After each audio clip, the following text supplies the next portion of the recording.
ನಾವು ಭಾರತವನ್ನು ಒಂದು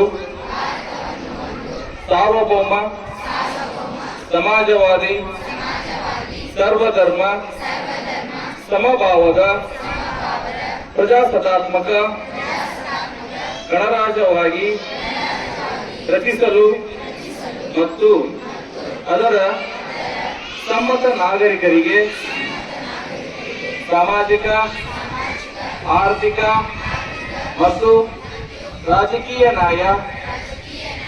ವಿಚಾರ ಅಭಿವ್ಯಕ್ತಿ ವಿಶ್ವಾಸ ಧರ್ಮಶ್ರದ್ಧೆ ಮತ್ತು ಉಪಾಸನಾ ಸ್ವಾತಂತ್ರ್ಯ ಸ್ಥಾನಮಾನ ಹಾಗೂ ಅವಕಾಶ ಸಮಾನತೆ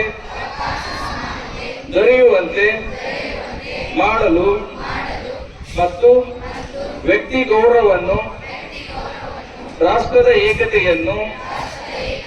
ಹಾಗೂ ಅಖಂಡತೆಯನ್ನು ಸುನಿಶ್ಚಿತಗೊಳಿಸಲು ಅವರಲ್ಲಿ ವೃದ್ಧಿಗೊಳಿಸಲು ಶ್ರದ್ಧಾಪೂರ್ವಕ ಸಂಕಲ್ಪ ಮಾಡಿರುವುದಾಗಿ ನಮ್ಮ ಸಂವಿಧಾನ ಸಭೆಯಲ್ಲಿ 1949ನೇ ಇಸ್ವಿ ನವೆಂಬರ್ ತಿಂಗಳ 26ನೇ ತಾರೀಖಾದ ಆ ದಿವಸ ಈ ಮೂಲಕ ಈ ಸಂವಿಧಾನವನ್ನು ಅಂಗೀಕರಿಸಿ ಅಧಿನಿಯಮಿಸಿ ಅರ್ಪಿಸಿಕೊಂಡಿದ್ದೇವೆ. ಜೈ ಹಿಂದ್. ಒಂದು ಕೈಗಳು